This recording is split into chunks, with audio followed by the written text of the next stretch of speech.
बोलिए भारत माता की। दोनों हाथ खड़े करिए पीछे तक पूरे अपने, और जोर से बोलिए भारत माता की, भारत माता की, भारत माता की। बेणेश्वर धाम की, बेणेश्वर धाम की।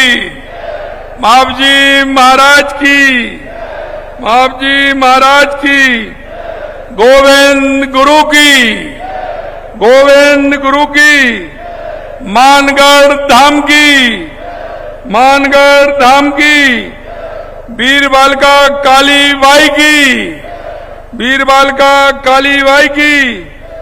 आप सभी की आज के इस राजस्थानी जनजातीय गौरव दिवस के अवसर पर, क्योंकि राजस्थान स्थापना दिवस के हमारे कार्यक्रम चल रहे हैं, उन्हीं कार्यक्रमों में यह कार्यक्रम है। आज के इस कार्यक्रम में मंच पर विराजमान कैबिनेट में मेरे साथी जनजातीय क्षेत्र विकास मंत्री भाई बाबूलाल जी खराड़ी साहब,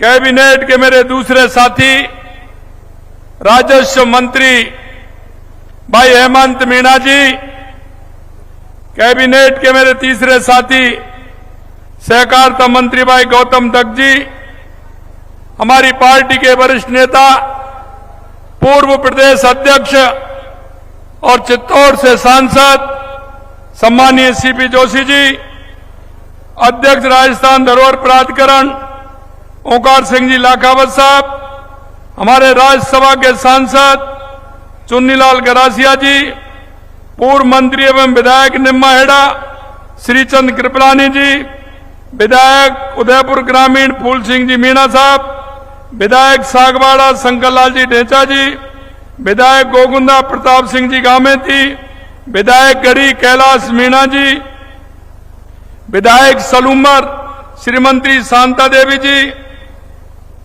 एसटी मोर्चा के प्रदेश के अध्यक्ष और विधायक जाजपुर गोपीचंद मीणा जी, विधायक पिंडवाड़ा आबू समाराम गरासिया जी, और हमारी पार्टी के सभी वरिष्ठ नेतागण, हमारे जिला अध्यक्ष, हमारे प्रदेश के पदाधिकारी, सभी मेरे भाई और बहनों, सबसे पहले तो मैं आप सभी का वंदन करता हूं, अभिनंदन करता हूं, आप सभी को मैं प्रणाम करता हूं। मैं आपको राजस्थान दिवस की बहुत बहुत शुभकामनाएं भी देता हूं। मैं आप सभी को इस पुण्य भूमि बेणेश्वर धाम में हार्दिक स्वागत और अभिनंदन करता हूं। मेरे भाई और बहनों, मैं आपसे कहना चाहता हूं कि आज का ये दिन उस गौरव को स्मरण करने का है जो हमारी जनजाति धरती की मिट्टी में सदियों में जो समाया हुआ है। कल राजस्थान स्थापना दिवस के 77 वर्ष पूर्ण होने जा रहे हैं। 30 मार्च 1949 को भारतीय नववर्ष की चैत्र शुक्ल प्रतिपदा रेवती नक्षत्र इंद्रयोग में बृहद राजस्थान की स्थापना हुई थी। इसको ध्यान में रखते हुए हमारी सरकार ने, क्योंकि जब राजस्थान ये हमारा राजपूताना हमारी रियासतों का विलय हुआ था, तत्कालीन गृह मंत्री सरदार वल्लभ भाई पटेल ने हमारे राजस्थान की स्थापना की थी। चैत्र शुक्ल प्रतिपदा के दिन उन्होंने इसकी स्थापना की थी, इसलिए हम लगातार पिछली साल से उसको हम चैत्र शुक्ल प्रतिपदा के दिन राजस्थान दिवस मनाते हैं। और यह दिवस अब 19 मार्च के दिन प्रदेश के गौरवशाली दिवस को उत्साह के साथ मनाया जा रहा है। राजस्थान की विकास यात्रा में जनजाति समाज का बहुत बड़ा योगदान रहा है। जितना किसी भी अन्य समाज का है उससे ज्यादा आप लोगों को रहा है। इसलिए हमने कहा कि हमारे पवित्र बेणेश्वर धाम, जिसका देश के यशस्वी प्रधानमंत्री नरेंद्र मोदी जी ने इसके विकास का शिलान्यास किया था, आज हम उस विकास को, यहां आपने देखा होगा जिस तरह से इसका निर्माण कराया जाएगा, इसके भव्य जो हमारे घाट है उनको बनाया जाएगा, यहाँ हर तरह की सुविधा मिलेगी, उसके लिए हम आज यहाँ आए हैं। इसलिए राज्य सरकार ने निर्णय लिया है कि राजस्थान दिवस का उत्सव उन वनों और पहाड़ों तक भी पहुंचेगा जहाँ जनजातीय क्षेत्र की धड़कन बसती है। इसलिए बेणेश्वर धाम की इस ऐतिहासिक भूमि पर आज का ये आयोजन हो रहा है। मेरे भाई और बहनों, मैं कहना चाहता हूं, कितने दिनों से हमारा ये पवित्र स्थान, लेकिन जो इसमें सुविधा मिलनी चाहिए थी वो सुविधा यहां नहीं थी। आपने ध्यान होगा जब हमारी राष्ट्रपति जी आई थी, जब हमने कहा था कि इस बेणेश्वर धाम का हम पूरी तरह से विकसित करते हुए इनके घाटों को और यहाँ की सुविधाओं का विस्तार हम करेंगे। आपने देखा है लगातार हमारी उसकी डीपीआर बन गई, आपने उसकी अभी फिल्म देखी कि हम इस घाटों का उत्तरण करके हम इसको कैसे बनाना चाहते हैं। यहाँ ये ऐसा केंद्र बने जो हमारे आदिवासी भाइयों का, बागड़ क्षेत्र के सभी लोगों का जो ये पवित्र क्षेत्र है जिसको कुंभ कहते हैं, इस कुंभ का निर्माण उसी तरह से हो और आने वाले सभी लोग इसके मेले जो आता है उसमें उसका पूरा आनंद लें। मेरे भाइयों, माघ पूर्णिमा के अवसर पर लाखों जनजातीय बंधु यहाँ एकत्र होते हैं जब मेला लगता है। यह स्थान जहाँ बागड़ की माटी के अनगिनत वीरों को, संतों को जन्म दिया है। संत महावीर जी ने यहीं पर अपनी वाणी से जनजातीय समाज को दिशा दी और उन्होंने भविष्यवाणियां की थी। बाबू जी महाराज ने बहुत सी भविष्यवाणियां की थी। उन्होंने कहा था आगे क्या होने वाला है, और आपको मैं कहना चाहता हूं उनकी एक एक वाणी सत्य हो रही है, उनकी एक एक वाणी सत्य हो रही है। ऐसे हमारे संत बाबू जी महाराज की जो वाणी है। आज इस आयोजन में जनजातीय कला हस्तशिल्प की प्रदर्शनी भी लगाई गई है। मैं चाहता हूं कि आप सभी इसे ध्यान से देखें, क्योंकि हमारी यह कला हमारे पुरखों की स्मृति से जुड़ी है। क्योंकि जो हमारे यहाँ के क्षेत्र थे उन्होंने छोटे छोटे लघु उद्योग, कुटीर उद्योग के माध्यम से अपनी अर्थव्यवस्था को मजबूत किया था। हम भी चाहते हैं कि हमारा ये क्षेत्र सरसब्ज हो, यहाँ के आम व्यक्ति को सुविधा मिले और आम व्यक्ति को सुविधा मिलते हुए यहाँ की जो अर्थव्यवस्था है उसमें सुधार होके हर व्यक्ति के जीवन में खुशहाली आए। राजस्थान के जनजातीय समाज पीढ़ी दर पीढ़ी जो कला बचाई है, चाहे वो पिथौरा चित्रकला हो, बांस की बुनाई हो, मिट्टी के बर्तन हो, लकड़ी की नक्काशी हो, ये सब हमारी अनमोल सांस्कृतिक विरासत है। हमें इसको बचाना है और आगे बढ़ाना भी है। आज की ये प्रदर्शनी इन कलाओं से जुड़े कलाकारों को आगे बढ़ने के लिए एक मंच उपलब्ध करवाती है। हमारी सरकार का प्रयास है कि इन कलाओं को बाजार मिले, सम्मान मिले और इन्हें बनाने वाले हाथों को उचित मूल्य मिले, जिससे उनका जीवन स्तर आगे बढ़े। भाइयों बहनों, मैं इतना कहना, इतिहास लिखा गया, जनजातीय समाज का नाम वीरता के पन्नों पर अंकित है। वे वो समाज है जिन्हें जंगलों में रहकर भी अपनी आजादी से कभी समझौता नहीं किया। जब अंग्रेजी हुकूमत ने वनों पर कब्जा करना चाहा था तब इसी समाज ने धनुष उठाया था। मैं कहना चाहता हूं, समाज और प्रकृति के पुजारी हैं। आप धरती को मां मानते हैं, नदी को मां मानते हैं, वन को जीवन माना है। इसलिए जब किसी ने इस प्रकृति के साथ छीनने की कोशिश की तो समाज अडिग रूप से खड़ा रहा। जनजातीय समाज ने इतिहास के हर कठिन मोड़ पर अपना सर्वस्व दांव पर लगाया है। आज मैं ऐसे सभी उन वीरों को नमन करता हूं, उनको श्रद्धा सुमन अर्पित करता हूं। भाइयों बहनों, हमने जनजातीय गौरव की बात करते हैं तो भगवान बिरसा मुंडा जी का नाम सबसे पहले स्मरण आता है। इस महानायक ने महज 25 वर्ष की उम्र में वह कर दिखाया जो बड़े बड़े नहीं कर पाए थे। उन्होंने अंग्रेजों की तोपों के सामने धनुष उठाया और उल गुलान यानी शोषण के विरुद्ध संघर्ष का आह्वान किया था। उन्होंने कहा, जंगल हमारा, जमीन हमारी, हम किसी के सामने नहीं झुकेंगे। आदिवासी समाज के उत्थान के लिए उनका त्याग, उनकी तपस्या अद्वितीय इसलिए है उन्हें आदिवासी समाज में धरती आबा और भगवान के रूप में पूजा गया। लेकिन मैं एक बात आपको कहना चाहता हूं, आज तक ऐसे जो महापुरुष थे उन्होंने इतिहास में छुपा दिया गया था, किसी ने उनको याद नहीं किया।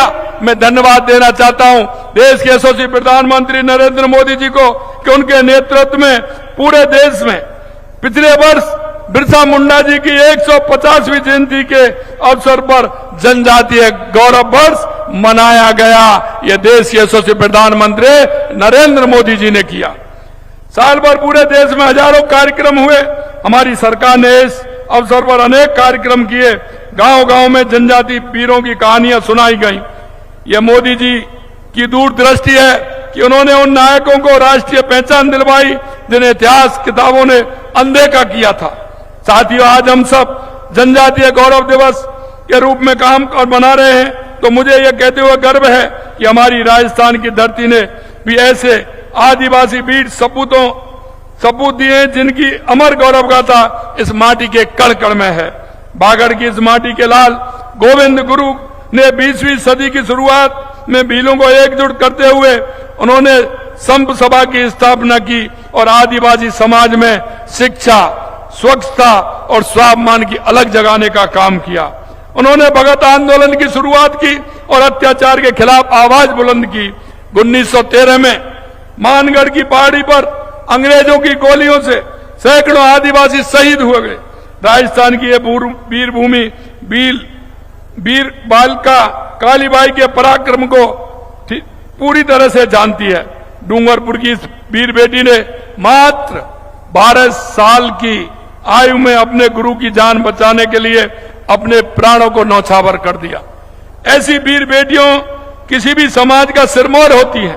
राजस्थान सरकार उनके नाम पर छात्रवृत्ति देती है ताकि उनका बलिदान पीढ़ियों को प्रेरणा देता रहे। मैं आपसे कहना चाहता हूं मेरे भाइयों, हम विकसित भारत और विकसित राजस्थान 2047 का लक्ष्य जनजातीय समाज के विकास और सहयोग के लिए कैसे आगे काम कर सकते हैं, हमारी सरकार लगातार उस पर काम कर रही है। जनजातीय समाज के विकास में कोई कमी नहीं रहेगी। जनजातीय समाज के कल्याण के लिए हमारी सरकार समर्पित होकर काम कर रही है। हमने छात्रावासों में मेस भत्ता बढ़ाने का काम किया। खेल अकादमियों में मेस भत्ता बढ़ाने का हमने काम किया है। 10वीं और 12वीं में 80% से अधिक अंक प्राप्त करने वाली जनजाति विद्यार्थियों को प्रोत्साहन राशि 3000 से बढ़ाकर 4000 से 5000 रुपए किया गया है। नीट जेईई उत्तीर्ण कर महाविद्यालय में प्रवेश लेने वाले जनजातीय विद्यार्थियों को प्रोत्साहन राशि 5000 से बढ़ाकर के 8000 की है। CAM-CS परीक्षा उत्तीर्ण करने वाले को हमने पैसा बढ़ाकर 7000 से 10,000 रुपए किया है। 244 नए माहवारी केंद्रों की स्थापना की है। स्टाफ के मानदेय में 2 वर्षों में लगातार 10% का हम बढ़ोतरी कर रहे हैं। 16,65,000 जनजाति किसानों को मुफ्त संकर बाजरा देने का काम किया है। मिनी किट 2,36,000 मिनी किट जनजाति कृषकों को दिया है। 8 जिलों में 530 बंधन विकास केंद्रों का गठन कर 1.5 लाख से अधिक महिलाओं को लाभान्वित किया है। कौशल विकास प्रशिक्षण कार्यक्रम के तहत लगभग 5,000 जनजाति युवाओं को प्रशिक्षण दिया है। इस वर्ष सऊदी अरब के रियाद में आयोजित एशियन लैक्रोस गेम्स में जनजाति वर्ग के बालक बालिकाओं को दोनों श्रेणियों में स्वर्ण पदक जीतकर भारत का नाम विश्व में रोशन किया है। उसके लिए मैं बधाई देता हूं। और तृतीय राष्ट्रीय लैक्रोस चैंपियन में राज्य के 55 जनजाति खिलाड़ियों ने द्वारा 6 वर्गों में 5 स्वर्ण और 1 कांस्य पदक जीता है। लैक्रोस खेल में जनजातीय बालिका द्वारा अंतर्राष्ट्रीय स्तर पर एशियन चैंपियन में देश का प्रतिनिधित्व कर रजत प्राप्त किया है। राज्य ने धरती आबा अभियान में राष्ट्रीय पुरस्कार जीता है। भाइयों बहनों, मैं कहना चाहता हूं, लगातार हमारी सरकार इस क्षेत्र के बागड़ क्षेत्र के लिए काम कर रही है। 2026-27 में हमने बजट में प्रावधान किया है। इस योजना के पात्र उन सभी मुखियाओं को हमने डीबीटी के माध्यम से सहायता दे रहे हैं। वनों में निवास करने वाले जनजातीय भाइयों को व्यक्तिगत एवं सामुदायिक वन अधिकार के पट्टे दिलाने के लिए विशेष अभियान चलाया जाएगा। आपके यहाँ की मांग थी कि वन अधिकार के हमें पट्टे मिलने चाहिए, लेकिन हमने इस बार कहा है कि उनको वन अधिकार पट्टे मिलेंगे। उसके लिए एक अभियान चला करके हम उसको काम को करेंगे। जनजाति भाइयों को मिले वन अधिकार पट्टों को राजस्व रिकॉर्ड में भी प्रविष्टि सुनिश्चित की जाएगी ताकि वे इस भूमि पर किसान सम्मान निधि भी ले सकें और अगर उनके नाम पट्टा होगा तो वो बैंक से लोन भी ले सकते हैं। ये भी काम हम कर रहे हैं। भूमि पर किसान संबंधी निधि जैसे विभिन्न सरकारी योजनाओं का लाभ भी उठा सकें, इसलिए हमने उसको कहा है कि हम अभियान चला करके इस काम को भी करने वाले हैं। हमने ये भी कहा है कि इस बार हमने बजट में यह भी लिया है कि हमने प्रावधान किया है कि गोविंद गुरु जनजातीय क्षेत्र विकास के प्रभावी क्रियान्वित हेतु हर जिला स्तर पर वनाधिकार प्रकोष्ठ का 18 जिलों में गठन हेतु 3 करोड़ रुपए की राशि भी स्वीकृत की गई है। फसलों के उत्पादन में भी हमने गुणवत्ता दी है। 5000 युवाओं को हमने उद्यम स्थापित करने के लिए मुख्यमंत्री युवा स्वरोजगार के अंतर्गत ब्याज मुक्त ऋण उपलब्ध कराने का काम भी किया है। जो हमारे पढ़े लिखे युवा हैं वो युवा नीति के माध्यम से अपना ऋण लेकर के, ब्याज मुक्त ऋण लेकर के वो अपना काम भी प्रारंभ कर सकते हैं। उसके लिए भी हम काम कर रहे हैं।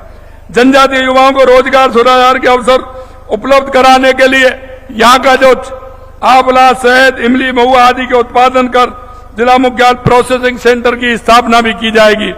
आदिवासी बाहुल्य जिलों में डूंगरपुर, बांसवाड़ा सहित जिलों के राजस्थान ग्राम धनी अधिनियम से शासित गांवों के किसानों के नाम राजस्व रिकॉर्ड में अंकित नहीं होते हैं, जिससे उन्हें विभिन्न सरकारी योजना, बैंक ऋण आदि का लाभ नहीं मिल पाता। बदली हुई आर्थिक सामाजिक परिस्थितियों को देखते हुए इसको हम अधिनियम में संशोधन कर गांव के किसान को खाताधारी का लाभ मिले, ये भी हम काम कर रहे हैं। जनजातीय क्षेत्रों के किसान की आय वृद्धि के लिए कांगनी, कोंदा, साबा, कुटकी, चीना, रागी आदि के 100 हेक्टेयर से अधिक क्षेत्र में प्रदर्शन आयोजित कर 1000 किसानों को लाभान्वित किया जाएगा। ठंडा बेरी सिरोही में जनजातीय छात्रावास खोला जाएगा। इसी तरह आदिवासी बाहुल क्षेत्रों में ऐतिहासिक धार्मिक स्थलों को, चाहे वो त्रिपुरा सुंदरी, मानगढ़ धाम, बेणेश्वर धाम, सीता माता अभ्यारण्य, ऋषभदेव, गौतमेश्वर मंदिर, मातृकुंड आदि को सम्मिलित करते हुए इसकी हमारी डीपीआर बन गई है। इसमें भी हम 100 करोड़ रुपए लगाने का काम कर रहे हैं। और आपने देखा है बेणेश्वर धाम का संगम, अबूदरा घाटों का निर्माण, वर्ष अंत तक जल उपलब्ध कराए जाने, बेणेश्वर धाम में निकट रिमोटिंग कर 130 करोड़ रुपए की घोषणा की गई थी। आप देख रहे हैं लगातार वो भी काम कर रहे हैं। और हमने कहा है कि यहां से जो हमारी सड़कें हैं जो इस क्षेत्र में आती हैं, उन सड़कों का भी सुधार करते हुए यहाँ की अप्रोच किस तरह से बढ़िया हो उसका भी हम काम कर रहे हैं। आने वाले समय में यहाँ के जो हमारे मंदिर हैं उनका भी जीर्णोद्धार हो, वो पूरी तरह से जो लोग यहाँ देखने आए उनको सुविधा भी पूरी तरह से हो। लगातार हम इस बेणेश्वर धाम के लिए जो हमारा ये कुंभ कहा जाता है, इसके कामों को हमने हाथ में लिया है। अंत में मेरे भाइयों बहनों मैं कहना चाहता हूं कि जिस तरह से आपने हमारे ऊपर विश्वास किया, लगातार हम बांसवाड़ा, डूंगरपुर, सलूमर, प्रतापगढ़ इन सभी को साथ लेकर के हम चल रहे हैं कि इस क्षेत्र में क्या विकास के काम हो सकते हैं। लगातार हमारी इसमें हम 19 तारीख से यानी राजस्थान स्थापना दिवस से हमारा ग्राम पंचायत और नगर निकाय का हमारी नीति आयोग के माध्यम से हमारे एक रोड प्लान बनने वाला है। आगे हम किस तरह से काम करेंगे, हर गांव में का प्लानिंग होगा कि इस गांव में विकास की क्या आवश्यकता है, क्योंकि गांव का विकास होगा तो हमारे क्षेत्र का विकास होगा। इसी तरह नगर निकायों का विकास में क्या क्या आवश्यकता है उसका रोड मैप बनाया जाएगा, और उस जिले में क्या क्या आवश्यकता है इसका रोड मैप बनाया जाएगा। हमारे युवाओं को रोजगार कैसे मिल सकता है, हमारी माता बहनों को रोजगार कैसे मिल सकता है, वो अपने घर का काम छोड़ करके किस रोजगार से जुड़ सकती हैं, जिससे कि हमारे युवाओं को रोजगार मिल सके। आप देख रहे हैं हमने कहा था सरकारी क्षेत्र में हम नौकरी देंगे, लगातार आपने देखा है हमने 1.25 लाख नियुक्ति पत्र पूरे राजस्थान के अंदर दिए हैं। 1,35,000 हमारे प्रक्रियाधीन चल रहे हैं और 1,25,000 यानी 1.25 लाख का हमने कैलेंडर जारी किया है। मैं युवाओं से कहना चाहता हूं आप आइए, मेहनत करिए, पढ़िए। हमारी राजस्थान की सरकार लगातार युवाओं के लिए काम कर रही है। और मैं ये भी कहना चाहता हूं जो युवा अपना खुद का काम करना चाहते हैं, उद्योग खोलना चाहते हैं, उसके लिए 50 लाख से लेकर के 1 करोड़ रुपए का हमारी सरकार ऋण देगी और वो भी ब्याज मुक्त देगी। इसलिए आप सभी से कहना चाहता हूं आप अपनी योजना बनाइए, पूरी तरह से काम करिए, हमारी सरकार आपके साथ है। और एक बात और मैं आपसे कहना चाहता हूं कि राजीविका के माध्यम से राजस्थान के अंदर 20 लाख बहनों को प्रशिक्षण दिया है। 16 लाख बहनें हमारी लखपति दीदी हैं, हमने उनको भी पैसा बढ़ाने का काम किया है। पहले हम उनको 1 लाख रुपए देते थे, अब हम उनको 1.5 लाख रुपए देते हैं। और आपने देखा अभी हमारी बहनों को 5 करोड़ रुपए का ऋण देने का काम हमने अभी किया है।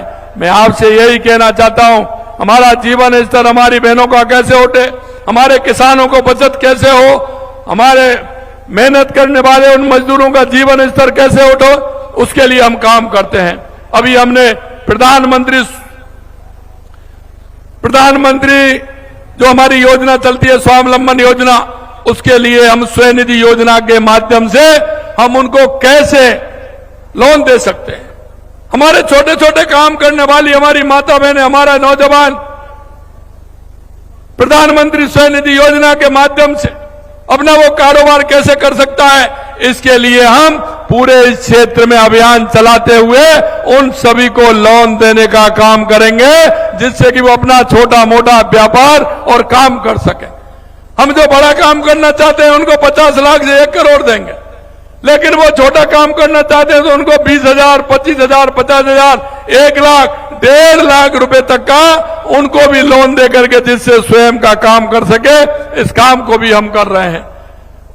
और आपने देखा ही है, महिलाओं को लगातार हम राजीव गांधी बहनों को लखपति दीदी बनाने के लिए हम लगातार हमारा प्रयास है। देश के यशस्वी प्रधानमंत्री नरेंद्र मोदी जी कहते हैं कि हमारे देश के अंदर 4 जातियां हैं, और वो जातियां हैं युवा, महिला, किसान, मजदूर। इनका अगर उत्थान होगा तो हमारे गांव का उत्थान होगा, हमारे शहर का उत्थान होगा, हमारे जिले का उत्थान होगा, हमारे प्रदेश का उत्थान होगा और हमारे देश का उत्थान होगा। भाइयों बहनों, हम चाहते हैं कि हर क्षेत्र में हमारा हर व्यक्ति को उसका लाभ मिले, हमारी केंद्र और राज्य सरकार की योजनाओं को। मैं आपसे इतना ही निवेदन करना चाहता हूं कि आप केंद्र और राज्य सरकार की जितनी भी योजनाएं, क्योंकि हम भी इस प्रदेश के देश के नागरिक होने के नाते हम सभी का दायित्व बनता है कि हम उन योजनाओं का लाभ आम जन तक पहुंचाएं। और मैं हमेशा कहता हूं, अगर जिस किसी को आप लाभ पहुंचाएंगे, रास्ता दिखाएंगे, वो जीवन भर आपको याद रखेगा, क्योंकि व्यक्ति के जीवन में आर्थिक खुशहाली होती है तो उसका जीवन सार्थक होता है। और नहीं, आप सब जानते हैं, मुझे पता है कि सबसे पहले जब आवश्यकता होती है तो घर वाले ही पैसे नहीं देते हैं। चाचा ताऊ उनसे जब बात करोगे तो वो ही पैसा नहीं देते हैं। अरे मेरे भाइयों बहनों, मैं आपसे कहना चाहता हूं कि आपको जहां जो आवश्यकता है वो आप बताइए।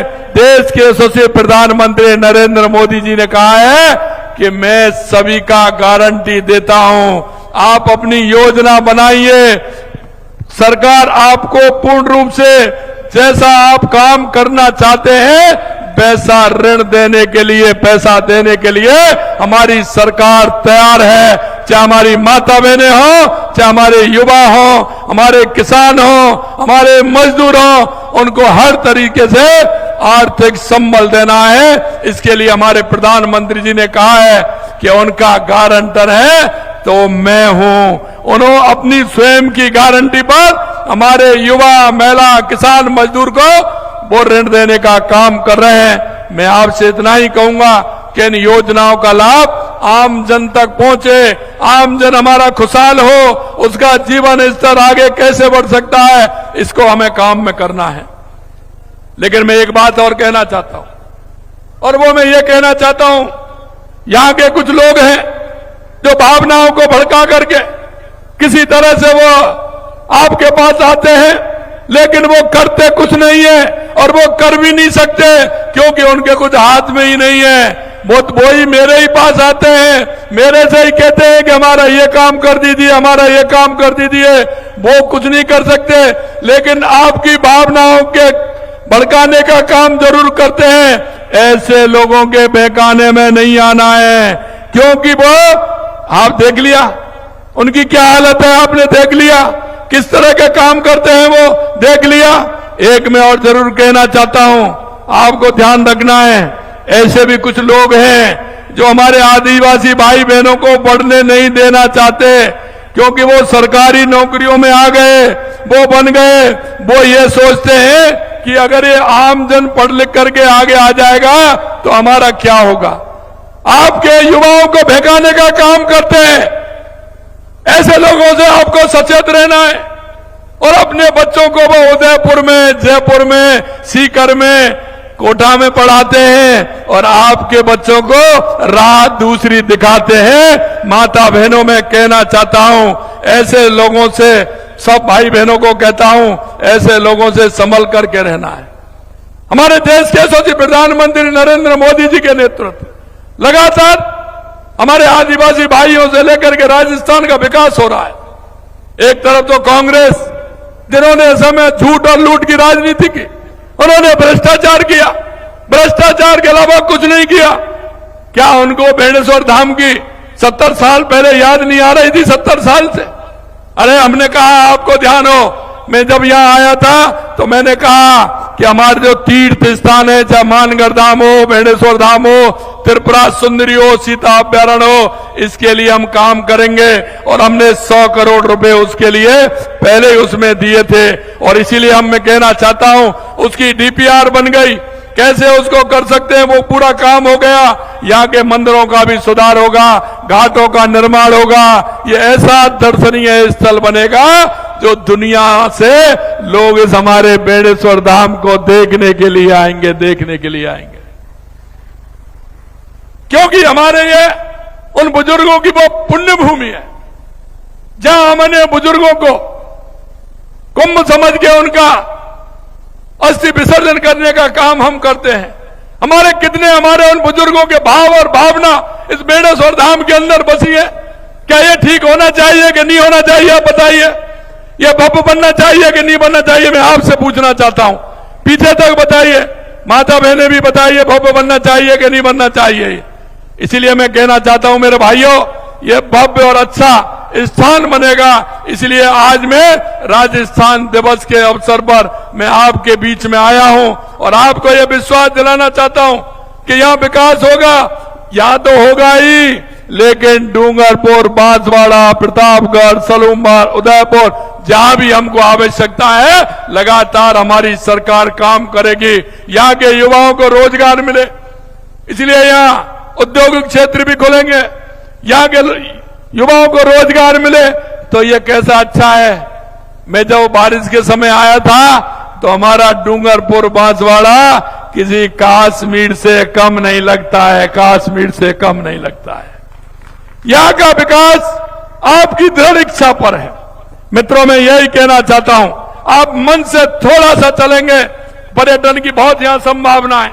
डूंगरपुर के अंदर हमने जिस तरह से काम हमारी सरकार ने किया है, उस क्षेत्र को, जो नदी को हमने जोड़ा है, यहां नदियां, कुएं, निकट बना करके हमारा पर्यटन स्थल, क्योंकि आप देखते हैं उदयपुर तो ओवरफ्लो हो गया।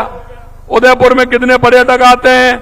हमें मूवमेंट करना चाहिए डूंगरपुर और बांसवाड़ा की तरफ, जिससे कि हमारा पर्यटक आए और उन पर्यटकों से हमारे क्षेत्र की आय के स्रोत भी बढ़े और यहाँ उद्योग भी लगे। क्यों, मिनरल हमारे पास बहुत है। अभी हमारे देश के यशस्वी प्रधानमंत्री नरेंद्र मोदी जी ने 45,000 करोड़ रुपए के परमाणु ऊर्जा संयंत्र की स्थापना बांसवाड़ा के अंदर की है। वहां लोगों के रोजगार मिलेंगे, ये भी काम हम कर रहे हैं। मैं आपसे अंत में इतना कहना चाहता हूं, आपको चिंता करने की आवश्यकता नहीं है। राजस्थान के अंदर आपकी सारी बातों को ध्यान में रखते हुए हमारी सरकार लगातार काम कर रही है और आने वाले समय में आप और देखेंगे किस द्रुत गति से यहाँ का विकास हो रहा है। मैं इतना ही कहूंगा आप सभी से, आज आप इतनी बड़ी संख्या में यहाँ आए हैं, मैं आपसे कहना चाहता हूं आप सभी को बहुत बहुत धन्यवाद। लेकिन अंत में मैं यही कहूंगा, ऐसे लोगों से बचना है जो सिर्फ चुनाव आते हैं और जिस तरह की भाव और भावना को भड़काते हैं। ऐसे लोगों से आपको बचना है, उनको सबक सिखाना है। उनके काम भी देख लो, किस तरह के काम है, किस तरह के वो काम करते हैं, जरा देख तो लीजिए। हमारे भी हैं, एमएलए भी हैं, मंत्री भी हैं, लेकिन वो तो मंत्री नहीं बने उससे पहले, एमएलए बने उससे पहले किस तरह के काम कर रहे हैं। जरा इस बात को भी ध्यान दीजिए कि वो जनता के लिए नहीं है, वो स्वयं के लिए है। ये भी मैं आपसे कहना चाहता हूं मेरे भाई और बहनों। इसलिए आप सभी को विश्वास दिलाता हूं कि देश के यशस्वी प्रधानमंत्री नरेंद्र मोदी जी के नेतृत्व में हम पूरे राजस्थान का ही नहीं बागड़ क्षेत्र को समाहित करते हुए हम यहाँ विकास के काम लगातार कर रहे हैं। आप सभी को बहुत बहुत धन्यवाद। जय हिंद, जय भारत, जय राजस्थान।